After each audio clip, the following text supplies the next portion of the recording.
Part James Bond, part Sherlock Holmes, Jon Pertwee's third Doctor was, I think, a unique one in the show's history. Although Pertwee himself came from a more comedy background, he wanted to play the role as more of a straight man action hero as opposed to Troughton's kind of silly, zany hobo doctor. And I think it works well. Stuck on Earth for most of his reign, his Arrow was unique too. So what are my top 5 picks for his best stories? Well, watch on to find out. The Three Doctors. Created to celebrate the 10th anniversary of the show, this 4-part story features the first 3 Doctors facing off against Omega, one of the legendary founders of Time Lord Society. The first ever multi-Doctor story, it just might also be the best. While the script, in my opinion, may not be the strongest, it is the cast which elevates it to one of the most memorable from the Pertwee era. The chemistry between Troughton and Pertwee, although apparently somewhat strained behind the scenes at this point, is definitely fun to watch on screen. There are great examples here of the cast's excellent comic timing, especially I think from Troughton, and from Nicholas Courtney as the Brigadier.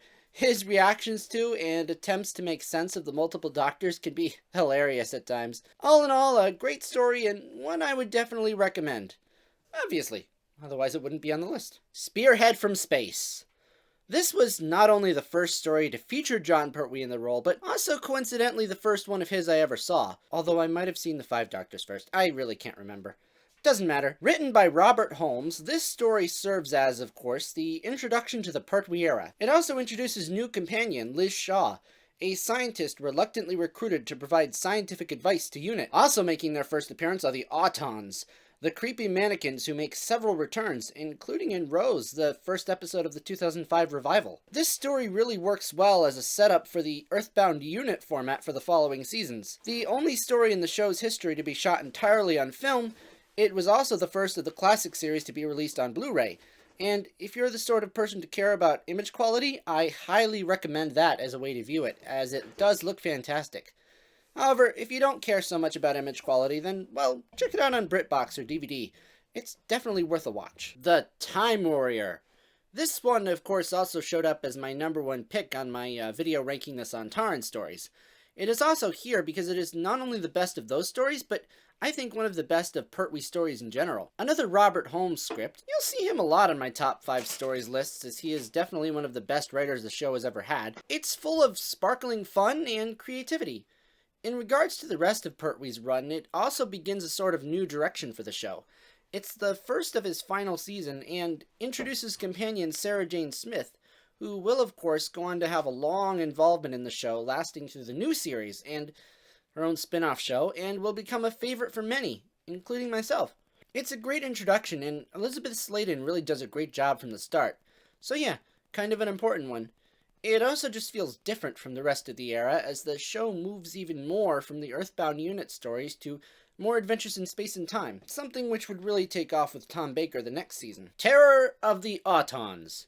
Okay, when choosing these stories, I didn't realize at first how many of them serve as introductions for important aspects of the show. The aforementioned important aspect here, of course, being the first story to feature the Master, played brilliantly by the late, great Roger Delgado. The Master was originally conceived as the Professor Moriarty to the Doctor's Earthbound Sherlock Holmes, an arch-nemesis whose brilliance equals that of the Doctor.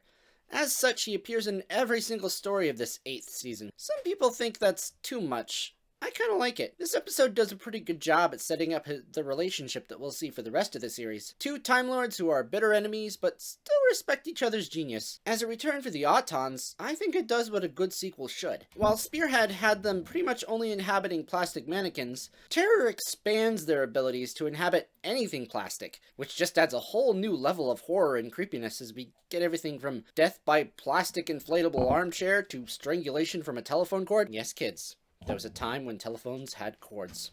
Recently, as of recording this video, it was announced that the upcoming Season 8 Blu-ray would feature updated special effects and CSO cleanup on this story, hopefully making it even better, and that doll even creepier. I can't wait to see how that turns out when it's released over here in the States on June 1st. Up next, Inferno. A fan favorite, Inferno certainly seems to get on a lot of favorites lists, and I can see why. It's a pretty well done, interesting concept. While making repairs to his TARDIS, the Doctor is accidentally transported to a parallel universe, where he meets more sinister versions of the current series regulars and other characters in the story, and witnesses the destruction of Earth. After escaping back to his own universe, he must set things right there so that the same catastrophe doesn't occur. While I don't think it has quite the same surprise impact it would have had in the day watching the show as originally broadcast, it's still an enjoyable watch. If it does have one fault though, I think its 7 episodes do go on a bit too long. Maybe it could have been shortened to 5 or 6 to tighten it up. Or maybe that's just a product of binging it. Perhaps it wasn't as noticeable watching it week to week. Either way, this is one time when I do agree with the majority of fandom that this is a pretty great story, and definitely another one worth a watch. So what did you guys think? What's your ranking? What are your top 5 favorite stories? Did I get them all wrong? Let me know in the comments below, and I'll see you next Thursday with another Doctor Who video. Bye!